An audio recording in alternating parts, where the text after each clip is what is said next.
Dando continuidade ao nosso estudo, a mente, como o cérebro pensa. O cérebro como máquina de pensar. Para entender bem como o cérebro pensa, é importante nós compreendermos o que vem a ser representatividade heurística e associação. Talvez fosse melhor dizer representatividade heurística ou associação.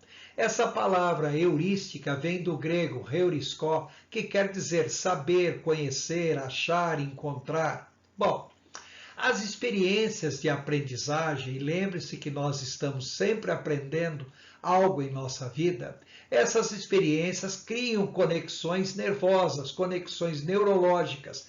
Um exemplo de aprendizagem, que talvez seja o exemplo mais importante, é a linguagem. Mas também podemos dar exemplo dos pontos de fixação, que são experiências que marcam a nossa vida, os traumas emocionais, etc.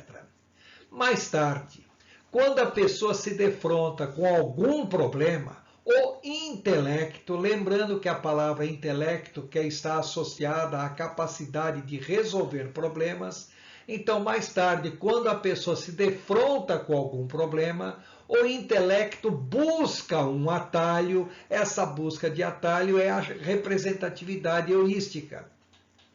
Então, busca um atalho para uma experiência anterior já resolvida.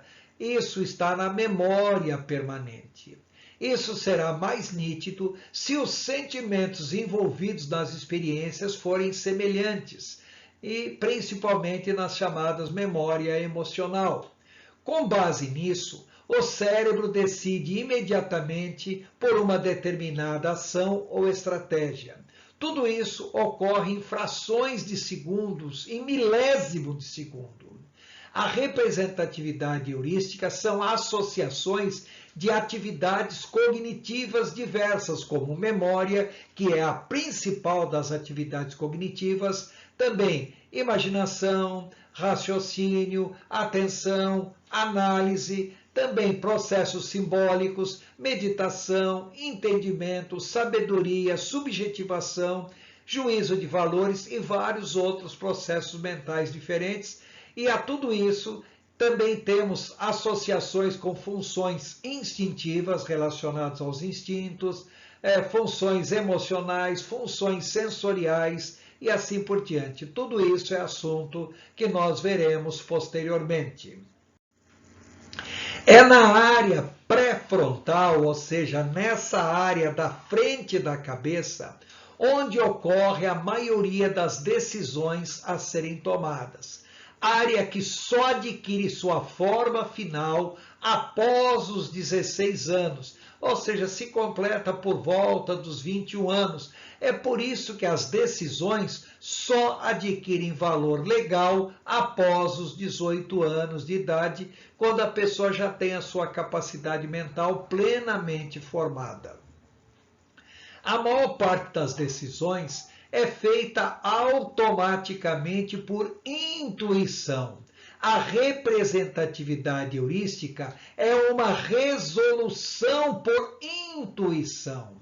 A palavra intuição vem do latim intuere ou intuere, que quer dizer percepção imediata.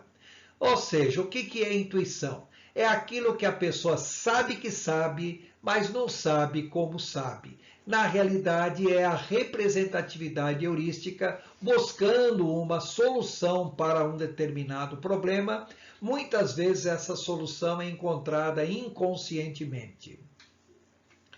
Por outro lado, a representatividade heurística também pode apresentar falhas, pois a representatividade heurística ignora outras informações relevantes que poderiam conduzir a uma solução melhor, ainda que menos imediata. Apesar disso, nem sempre a intuição é ruim e muitas vezes consegue uma solução satisfatória, principalmente nas situações de forte tensão emocional e estresse. Em outras palavras, muitas vezes a pessoa tem que tomar uma decisão, mesmo sem entender completamente tudo aquilo que está envolvido no problema ambiental que a está afrontando, mas a pessoa precisa de uma solução imediata. Isso é feito pela intuição, isso é feito pela representatividade heurística. Como foi dito anteriormente, o cérebro pensa basicamente através de objetos mentais. O grande problema nosso agora é entender exatamente o conceito de objetos mentais. O termo objeto mental designa tudo que ocupa a mente ou pensamento e faz com que o cérebro pense. Existem 4 grupos de objetos mentais, isto é, o cérebro pensa através de imagens mentais, que são percepções cognitivas, assunto que nós veremos a seguir, as quais são diretamente relacionadas à memória, a principal das funções mentais. O cérebro também pensa através de ideias diretamente relacionadas à linguagem. A linguagem nada mais é do que a expressão de uma ideia. O cérebro também pensa através de emoções e sentimentos, de decisões e vontade. O estudo das emoções e sentimentos, decisões e vontade ficará para um outro momento do nosso curso. No momento, nós nos fixaremos apenas nas imagens mentais e nas ideias propriamente ditas. Quando nós falamos em imagens mentais e memória, antes de entender o que vem a ser imagens mentais, responda para mim. Você sonha? Claro que sonha. Toda noite ou em algumas noites você não sonha. Se você sonha à noite, quantos sonhos você tem durante a noite? Já parou para pensar? Todos nós sonhamos. Todas as noites, sem exceção. A cada 1h20 que nós dormimos, nós sonhamos aproximadamente 20 minutos. Depois voltamos a dormir profundamente, começamos a ter um pequeno processo de despertar, voltamos a sonhar, voltamos a dormir profundamente e esse ciclo se repete durante a noite 3, 4 vezes ou até mais, dependendo do tempo de sono que a pessoa tem. Observe que todas as vezes que você acorda, você está sonhando. E repare que nos seus sonhos você vê imagens. O nosso sonho basicamente é um conjunto de imagens e a respeito dos sonhos, observe 3 detalhes. Detalhe número 1. A esmagadora maioria dos nossos sonhos são só imagens sem sons. Reparem que os nossos sonhos não têm sons, só imagem. Em segundo lugar, repare também que os nossos sonhos, eles são essencialmente em imagens preto e branco ou tonalidades de cinza.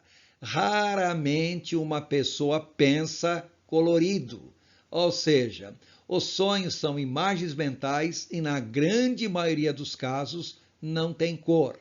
E em terceiro lugar, observe que a esmagadora maioria dos nossos sonhos são sempre relacionados a algum fato que aconteceu na vida da gente nas últimas 24 horas, quando muito nas últimas 72 horas. Raramente, muito raramente, nós sonhamos alguma coisa relacionada a algo além dessas 72 horas, ou mais especificamente, além das últimas 24 horas de vida.